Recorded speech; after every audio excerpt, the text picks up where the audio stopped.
Vous écoutez le podcast de So Sweet Planet. Je suis Anne Greff et je vous propose des rencontres autour des thèmes des droits humains, de la culture et de l'environnement. À l'occasion du Jour de la Terre, la plateforme France.tv de France Télévisions diffuse 3 séries documentaires inédites. Carbonisées, Au bord de la crise de verre et Pur, que dit la nature. Les séries documentaires Carbonisées et Au bord de la crise de verre répondent à la thématique du tourment climatique. Quant à la série Pur, que dit la nature, c'est une création originale dont l'enjeu est une approche documentaire différente de la nature, dédiée à la stimulation de l'imaginaire et à une écoute nouvelle, intense de l'environnement et des animaux. Une expérience sensorielle exceptionnelle. Pour en parler, j'accueille dans ce podcast en 2 épisodes la journaliste Laure Noila pour la série Carbonisée et l'audionaturaliste Fernand de Roussen pour nous parler de la série Pur et de son travail d'immersion totale dans les bruits de la nature qu'il nous transmet à merveille. Dans la première partie de ce podcast, j'accueille Laure Noila pour nous parler de Carbonisée, la série de 10 petits documentaires de 13 minutes qu'elle a réalisé pour la plateforme numérique de France TV. Laure Noila est journaliste, elle a travaillé entre autres pendant une 15aine d'années pour le journal Libération. Elle est auteure, son dernier livre s'intitule « Comment rester écolo sans finir dépressif ?» Ça nous donne une idée du ton. Elle est aussi réalisatrice de plusieurs documentaires sur les déchets nucléaires, les climato-sceptiques. Elle a co-réalisé le film Après-demain avec Cyril Dion. Beaucoup la connaissent pour son personnage de Bridget Kyoto, des petites pastilles vidéo sur YouTube sur un ton drôle et décapant pour alerter sur les risques environnementaux depuis 2010. Et toutes ces activités ont en commun une forte préoccupation, donc, pour l'environnement. Bonjour Laure Noila, bienvenue sur So Sweet Planet. Bonjour Anne. Alors, vous avez réalisé donc cette série Carbonisée, mise en ligne le 22 avril 2021, Jour de la Terre, donc sur la plateforme de France Télévisions. Et j'avais envie d'en parler d'une part parce que cette initiative de France Télévisions mérite, je trouve, d'être relayée, mais aussi parce que j'ai beaucoup aimé les 10 épisodes de Carbonisée. J'ai regardé les 10 d'affilée. J'étais vraiment accrochée et surtout, j'ai trouvé votre réalisation très délicate et fine, autant dans vos choix de personnes que de plans. Il y a de très beaux plans, la nuit, de montage aussi. Donc cette histoire se déroule à Joigny, dans l'Yonne, où vous habitez, je crois. Qu'est-ce qui vous a donné envie de répondre à cet appel d'offres et de cette façon-là? Comment vous l'avez construit, ce projet? Qu'est-ce qui vous a entraîné là-dedans?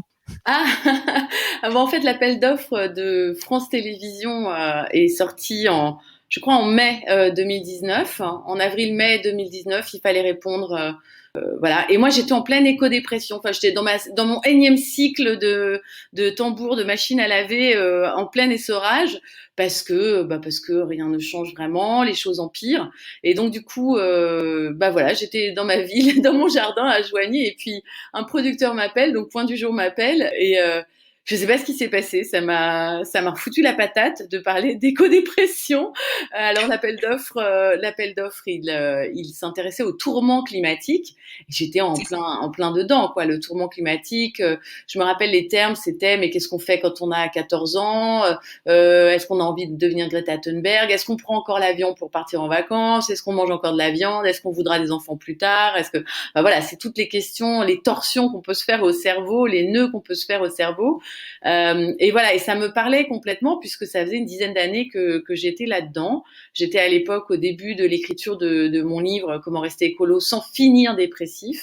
Et voilà, et on a eu et donc moi ce qui m'a intéressée, si vous voulez, je suis une journaliste environnementale, donc c'est normal, je me confronte un petit peu aux mauvaises nouvelles toute la journée. Je suis payée pour ça. Mais en réalité, l'écologie, elle arrive bien dans le cerveau de tout le monde. C'est ce qu'on voit depuis quelques années. Les sujets intéressent de plus en plus, inquiètent de plus en plus. Et puis, on voit bien qu'il y a un décalage entre ce qu'il faudrait faire d'un point de vue politique, même d'un point de vue individuel, et puis ce qu'on fait. Et en fait, l'idée, c'était dans cette ville de 10 000 habitants, qui est une belle endormie, une ville de province, comme n'importe quelle ville de 10 000 habitants, donc vraiment pas une grande agglomération. comment est-ce que l'écologie arrive dans le cerveau et dans la vie des gens? Est-ce qu'eux aussi ils ont des nœuds au cerveau? Est-ce qu'ils sont en train de se demander quelle est la bonne poubelle de tri, ou est-ce que ça va un peu plus loin? Et donc voilà, ça m'intéressait et très très vite.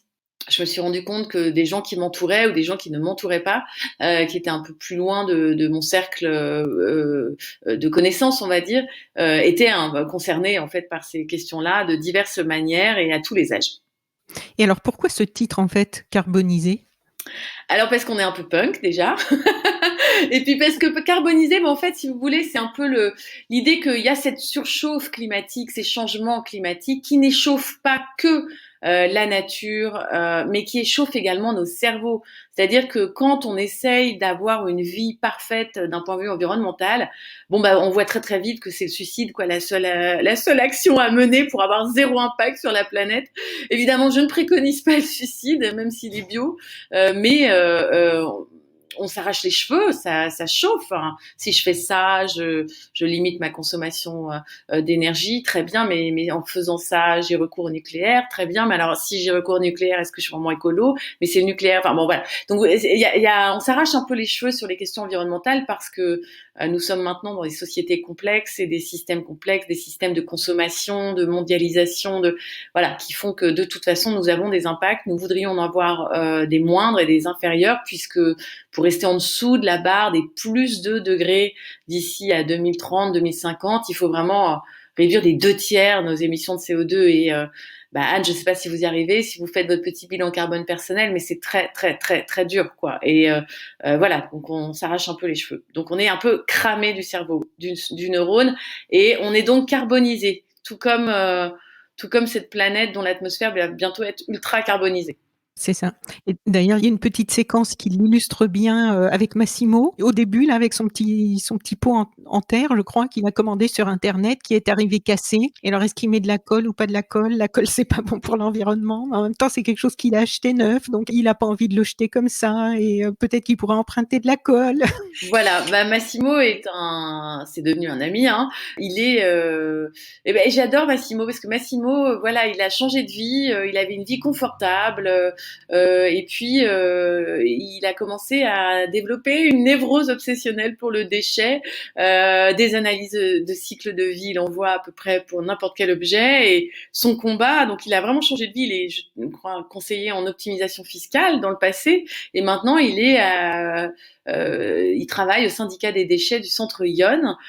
Donc, sa mission, tous les jours, son travail, c'est de déposer des composteurs collectifs, de former des restaurateurs à moins de gaspillage alimentaire, à même des pratiques de zéro déchet, à essayer d'éviter à tout prix qu'un jour le projet d'un incinérateur naisse dans le centre Yonne. Donc, on puisse vraiment, vraiment séparer à la source les déchets, en réutiliser un maximum. Voilà, donc c'est quelqu'un qui s'est aligné, mais qui traverse régulièrement des petits affres écologiques, quoi. Oui, puis en fait, on voit bien aussi avec la série que plus on commence à mettre en place des nouvelles façons de vivre dans sa vie quotidienne, et plus on peut se retrouver en rupture avec notre environnement, y compris le plus proche, quoi, qui ne suit pas forcément. Alors cette galerie de personnages là que j'ai trouvé très touchante, d'ailleurs, vous avez une façon de les filmer qui est vraiment, on sent qu'il y a beaucoup d'écoute, de tendresse. Et comme je disais au début, j'ai trouvé ça très délicat votre approche, et il y a de l'humour aussi. On va en reparler un peu plus tard, et c'est ce qui m'a plu aussi. Donc en fait, vous avez suivi combien de personnes en tout et pendant combien de temps? Alors j'ai suivi les Tiny, donc c'est un couple, ce qu'on les appelle les Tiny, Coraline et Jocelyn, un couple avec 3 enfants en bas âge. Il y a Pascal, donc ils vivent dans une tiny house. Ils ont décidé de faire un virage à 180 degrés, et donc de vivre à 5 dans 17 mètres carrés. Enfin, vous verrez, il y a des péripéties. Il y a Massimo, on en a parlé, Pascal, qui est une néo-jovinienne une 60aine d'années, graphiste, et très très adepte de la méditation. Il y a Éric Lenoir, qui est paysagiste dans le coin, qui est auteur du petit traité du jardin punk, qui est assez connu dans son domaine, et qui lui est un homme à la fois très triste et très en colère et qui ne sait pas toujours quoi faire de cette colère jusqu'au moment où il décide de faire quelque chose d'assez radical, on va dire. Et puis il y a évidemment Ludivine et Sullivan, donc pareil, des transitionneurs entre guillemets, c'est-à-dire des jeunes très diplômés qui ont quand même un engagement politique très très très très fort et qui par ailleurs ont envie de s'engager, de mobiliser beaucoup beaucoup d'élus sur la question des risques majeurs, puisque c'est une question qui est assez oubliée en fait en France. Voilà. Et puis on a Alain Vigneault, le viticulteur, qui lui est plutôt climato-sceptique. Il est dans un énorme déni. Il fait pousser son vin. Il nous explique qu'il y a 800 ans, de toute façon, comme il y avait du blé au Groenland, faut pas s'inquiéter. Nous saurons nous adapter. Il n'y a pas trop de problèmes. Il utilise du glyphosate. Enfin voilà, il se pose pas trop de questions. Il fait son vin, il vend son vin. Et d'une année sur l'autre, de toute façon, les conditions climatiques changent. Donc pour lui, l'adaptation, je dirais que c'est quelque chose de très au jour le jour. Il a du mal à voir l'adaptation des sociétés humaines, si vous voulez, quand tout se déréglera au niveau mondial. Donc voilà. Peut-être qu'il pourrait lire l'Atlas de l'Anthropocène de François Gemelle. Exactement, il pourrait. Voilà, mais non, en fait, je crois qu'il est assez hermétique, assez sûr de lui, et il est très représentatif. Oui, on sent qu'il ne veut pas remettre en question. Il est très représentatif de certaines personnes qui pensent que l'écologie, c'est vraiment un truc de bobo qui n'intéresse que des néo-ruraux ou des bac+5. Voilà, et puis on a également les collégiennes, Jade et Mathilde, avec leur énergie de leurs 14 ans à l'époque, maintenant qui ont bien grandi, elles ont 16 ans, mais elles ont quand même changé. Et elles essayent de se mobiliser un peu à la Greta Thunberg, d'organiser des marches climat ou des choses comme ça. Voilà, donc elles sont... Ah oui, elles sont vraiment super et j'ai trouvé ça assez réjouissant de les voir, puisque bon, on le sait, là maintenant, il y a eu beaucoup de reportages sur toute la jeune génération qui s'engage, qui pour les marches pour le climat, derrière Greta Thunberg et tout ça, mais de les suivre au quotidien, aller parler à la principale de leur école pour essayer de mobiliser un peu dans le collège, tout ça, c'est assez joyeux à regarder, je trouve. Et donc, du coup, aujourd'hui, elles continuent. Alors, ce que j'adore, c'est qu'aujourd'hui, je peux pas trop vous dire parce que les filles, elles évoluent beaucoup dans la série. Je veux pas spoiler, mais elles grandissent, quoi, si vous voulez. Elles grandissent et elles prennent conscience de certaines choses. Et puis bon, elles ont quand même la légèreté de leurs 16 ans quand même. Là, ce qui est important, c'est les fringues et les garçons et voilà. Donc, mais tout en étant assez virulente sur certains aspects. Par exemple, Mathilde qui est végétarienne, par exemple, donc elle mange de la viande que quand ses parents la forcent à manger le beefsteak, mais en réalité, voilà, elle s'est déjà fait un choix très drastique pour certains, mais très aligné là encore, très cohérent. Et du coup, comment vous les avez choisis? Est-ce que vous aviez une idée d'un tableau d'ensemble avec des caractères types, des engagements types? Oui, il fallait... Il y a le maire aussi. Je sais pas, je trouvais une ville de 10 000 habitants. C'est très compliqué d'avoir un échantillonnage super représentatif. Et d'ailleurs, il y a quelques angles morts. Mais d'avoir des jeunes, moi, ça me semblait important. Mais jeunes, quoi, des collégiens. À Joigny, il y a moins de jeunes parce que c'est pas vraiment une ville étudiante, donc il n'y a pas trop de vingtenaires. Ceux qui font des études s'en vont et ceux qui restent sont pas trop concernés par l'écologie. Je trouvais c'est important d'avoir quelqu'un qui travaille avec la terre, donc qui travaille pendant les 4 saisons dehors. On a l'idée de quelqu'un qui avait changé sa vie. Je trouvais que c'était intéressant d'avoir des gens qui avaient changé leur vie, mis leur ce qui les intéressait et en pratique et en cohérence pour réduire ce niveau de dissonance, vous savez, qui crée beaucoup de désarroi psychologique. Une famille, c'était évident. Et j'aurais bien aimé quand même avoir des personnes un peu plus éloignées des questions écologiques, même si par exemple la famille de Jocelyn et Coraline est très éloignée. Je veux dire, c'était des fans, et ce sont encore des fans de rallye automobile. Ils ont opéré une bifurcation, mais pour eux, c'était pas écolo. Pour eux, c'était faut qu'on consomme moins, ça va être la crise, réduisons nos besoins.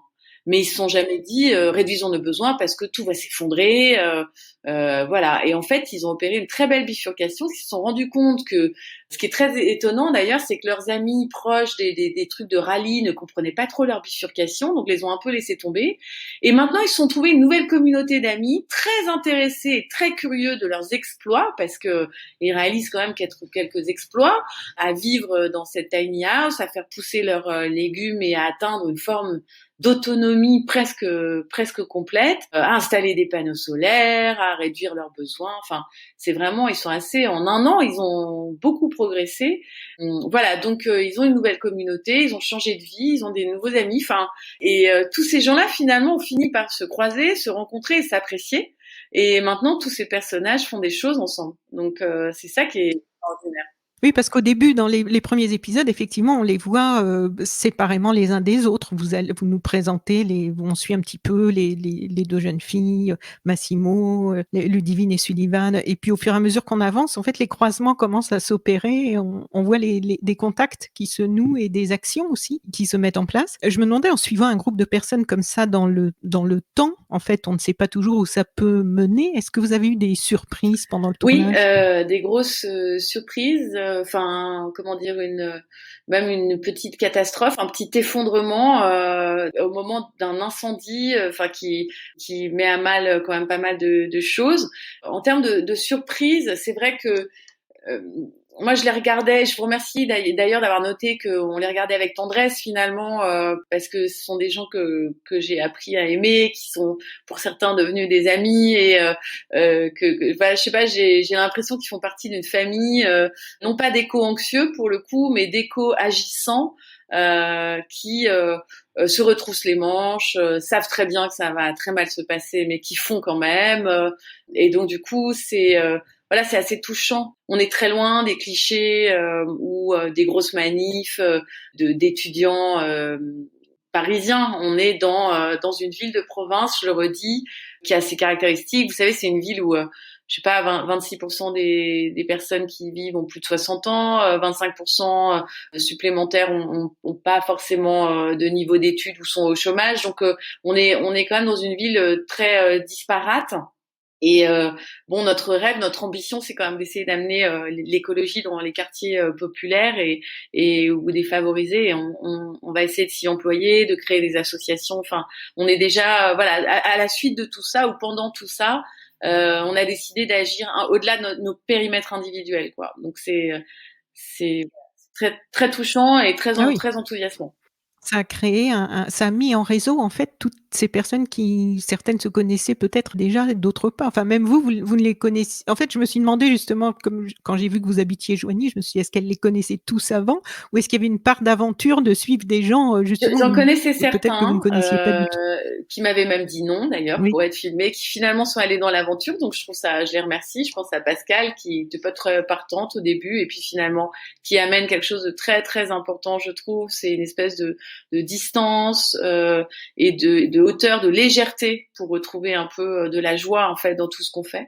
Et en réalité, il y en a certains que je ne connaissais pas et ben on se lâche pas quoi. Enfin, maintenant. Alors comment ouais. Oui. Vous avez commencé à tourner quand, en Alors fait? on a commencé à tourner en septembre 2019. C'est ça. Donc, en fait, dans les surprises, il y a eu le Covid et le Ah bah confinement, oui, quand bien même. sûr, je suis bête, j'ai oublié de vous dire, mais évidemment, Oui. la grosse surprise de 2020, c'est le confinement et Qui est arrivé en plein milieu parce que le maire, enfin le futur maire, il en parle. il en parle et il en est Oui. saisi dès le début de sa mandature. Lui, il est élu au premier tour d'ailleurs en mars 2020, mais il faut attendre que le conseil municipal se réunisse fin juin pour qu'il soit véritablement élu. Donc il a été maire sans être maire et jeté dans le bain comme ça de l'urgence, de mesures assez radicales à prendre Ah oui. pour organiser le marché, pour organiser des livraisons de paniers de la Croix-Rouge, pour aider des gens qui voilà. Et c'est un maire en plus très très proche de sa population. Je crois que la moitié de Joigny doit avoir son 06. Donc il est tout le temps à répondre, tout le temps sollicité. Il a une page Facebook, il est très suivi et c'est effectivement un personnage assez clé dans cette ville. Il a été longtemps premier adjoint, donc c'est pas voilà, c'est quelqu'un qui connaît bien ses administrés, qui adore sa ville et qui a une oreille très bienveillante vis-à-vis de tous les projets qu'on peut mener en faveur de la transition, quoi. Oui. Je ne sais plus si c'est lui, il y a une phrase que j'ai notée justement par rapport au confinement. Il y a quelqu'un qui dit: «Ceux qui ont réduit leur surface de vie ne sont pas forcément les plus confinés dans leur tête». Ça, c'est dans le commentaire que je dis ça. C'est vous qui le dites, Ouais, c'est moi qui le dis oui. parce que on arrive vers la tiny house à ce moment-là. Et effectivement, on dit, waouh, 5 personnes dans 17 mètres carrés, mais c'est impossible. Et en fait, le confinement a eu un effet booster pour, on les appelle les tiny, hein. Donc Coraline et Jocelyn et leurs enfants. Bah oui, ils se sont retrouvés à la maison. Alors lui, le problème, c'est qu'il fait des cercueils. Donc lui, il était forcément au boulot tout le temps, tout le temps, tout le temps. Il en parle parce qu'on lui dit: Il en «Mais parle. du coup, tu as pris une petite boîte, ça te change pas beaucoup, quoi».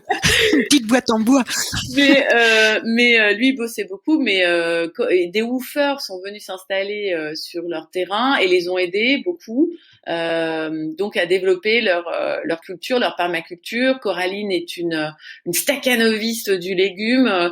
Elle fait marcher tout ça. Elle a produit beaucoup. Après derrière c'est une staccanoviste de la légumerie, de la transformation, de la lactofermentation, de la compote, de la soupe, de la sauce.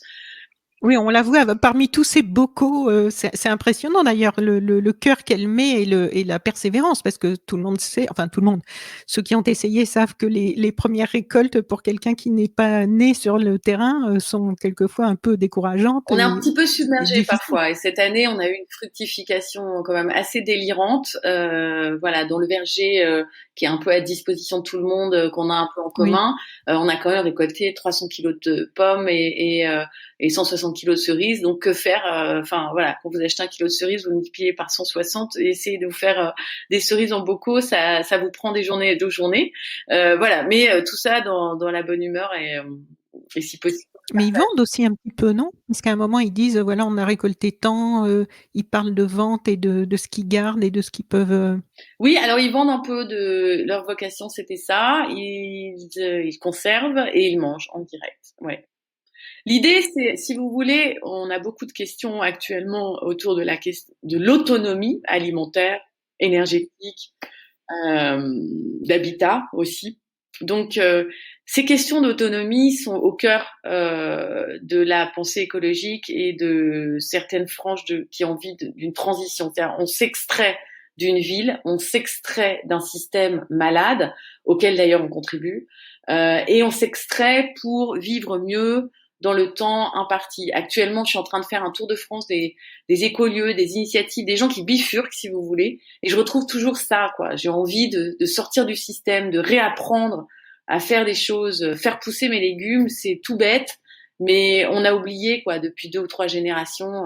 Alors pas partout, pas dans tous les milieux, mais pour certains milieux, pour beaucoup de jeunes diplômés d'ailleurs, beaucoup d'ingénieurs, de nanas dans la communication, etc. Maintenant bifurquent et essayent de débrancher du système pour s'autonomiser. Et la question de l'autonomie, bah, vous voyez bien en mode quand on est confiné, qu'on est confiné en ville avec des magasins fermés, plus d'accès à la culture, qu'est-ce qui nous reste si ce n'est un accès à la nature, un accès au temps long, et ce temps long donne envie de déployer un peu de joie, de calme, d'apprécier en fait des choses toutes simples. Voilà, donc là, bon, c'est quand même la période des semis, il faut planter comme des malades et c'est beaucoup de coups de boost en fait de travailler avec la nature et dans la nature, mais c'est tellement réconfortant, tellement ça réencapacite, comme on dit, les gens, et les campagnes se meurent, la ruralité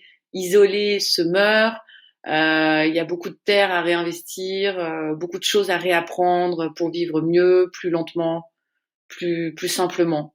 On voit aussi, et c'est ce que je trouve intéressant justement, vous l'évoquiez au début là de la discussion, c'est toutes ces contradictions, intérieures et aussi avec l'extérieur. Parce qu'en fait, on voit que ceux qui commencent à changer leur façon de vivre dérangent un peu ceux qui continuent à vivre d'une façon traditionnelle, qui veulent rien changer. Mais ceux qui veulent continuer à vivre sans rien changer se retrouvent aussi un peu dérangés par ceux qui adoptent une nouvelle façon de vivre. Par exemple, la femme qui habite à côté des vignes du viticulteur, qui elle est déjà dans de nouvelles perspectives et qui est un peu effarée de constater qu'elle habite à côté de ces vignes qui sont traitées de façon traditionnelle. Massimo qui est tout heureux de l'installation d'un composteur sur une place de la ville, mais celui qui habite juste en face, en fait, lui, il se plaint des odeurs, il n'est pas du tout heureux de l'arrivée de ce composteur. Et je trouve que cet aspect laboratoire tout au long de la série est vraiment intéressant. Et à mon avis, ça devrait donner des idées justement aussi pour étudier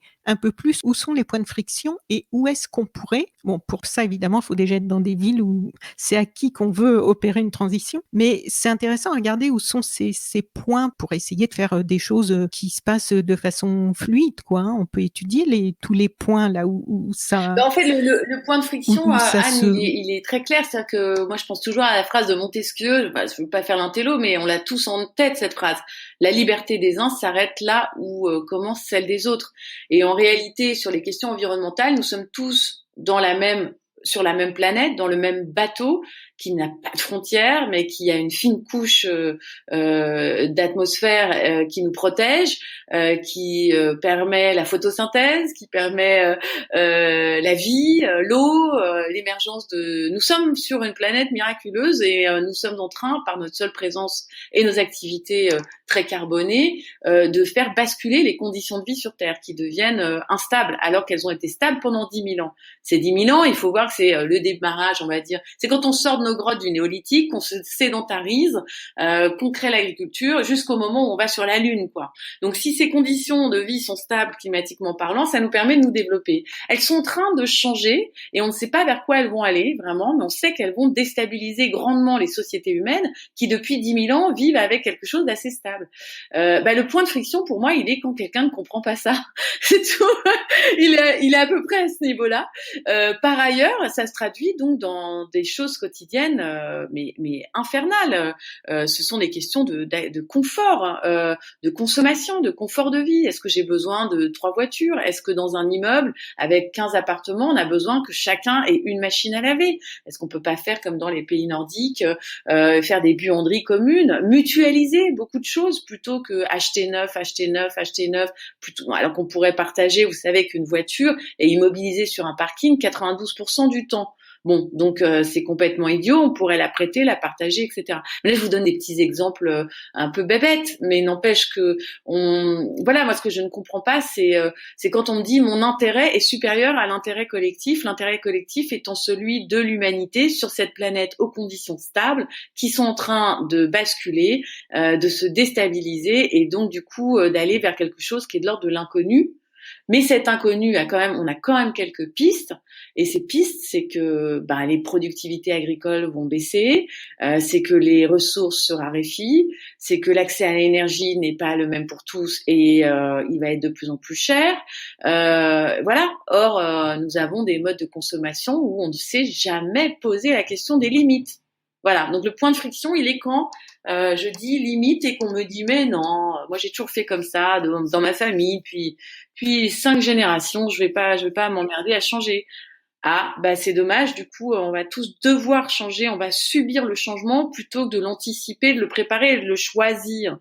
Et c'est juste, tout ça c'est plein de points de friction en fait.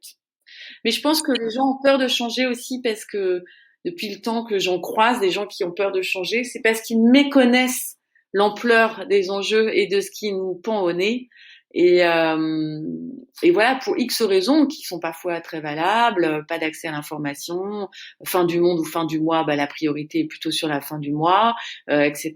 Donc oui, mais en même temps, il y a des gens qui savent très bien et qui ne font pas ce qu'il faudrait, et ce sont ceux qui nous dirigent, et ça, on a le droit d'être en colère. Voilà. Oui, parce que la transformation dans nos vies quotidiennes individuelles, elle est indispensable. On doit tous faire des efforts, mais ça ne suffira pas. Il faut vraiment que... Enfin, c'est un peu décourageant aussi, quelquefois, de faire autant d'efforts au niveau individuel et de voir qu'à un niveau beaucoup plus vaste et qui a des répercussions, si on regarde schématiquement, qui un impact beaucoup plus important sur la planète, sur l'atmosphère, sur les océans, sur tout ça, les forêts et compagnie, et de voir qu'il y a une telle négligence, un tel déni, une telle obstination à continuer à faire comme si de rien n'était. C'est pour ça que je trouve que c'est intéressant de regarder le fait que vous montrez à quel point les interactions de pas faire tout seul dans son coin, mais que le fait que ces personnes se réunissent, se rencontrent, agissent avec d'autres, même si au début elles se connaissent pas forcément toutes dans celles qui sont dans la série, mais en tout cas elles sont pas isolées, elles sont en mouvement, quoi, avec d'autres personnes qui sont dans cette dynamique. Et ça, Elles je sont pense que ça complètement en peut effectivement réseau aider. parce que de toute façon, quand on est un peu éco-anxieux, un peu éco-inquiet ou qu'on se lance dans une dépression bio, la première chose à faire, c'est d'en parler autour de soi et de se rapprocher, de personnes qui vivent un petit peu et traversent un petit peu la même chose. D'abord, ça fait du bien de déposer un peu sa peine, son impuissance, sa colère, sa peur aussi. Et donc, du coup, là, ce qui se passe, c'est que agir en plus, vous savez ce qu'on dit, hein, tout seul, on va plus vite, à plusieurs, on va plus loin. Donc, comme les chantiers sont absolument infinis dans à peu près tous les domaines, notamment pour la quête de l'autonomie, qui est un vœu pieux, c'est sûr, mais voilà, qui est intéressant à avoir dans le viseur. Quand on le fait à plusieurs, c'est plus léger. Enfin, quand vous avez 300 kilos de pommes à transformer en compote, très franchement, si vous êtes 5-6, c'est plus rigolo que si vous êtes toute seule. Et c'est valable à peu près pour tout. Je ne connais pas un écolieu ou des gens qui sont en transformation qui ne s'entraident pas, qui ne se refilent pas, qui une cuve de 1000 litres pour l'eau, d'autres 1 heure de bricolage, pendant que vous faites un transport de quelque chose ailleurs. Là, je suis dans un site où l'entraide est totalement, je sais pas, j'ai l'impression que la monnaie d'échange, c'est l'entraide en fait finalement. Donc, et qu'on peut très bien vivre comme ça. Donc voilà, oui, agir seul c'est bien, mais agir à plusieurs c'est plus marrant.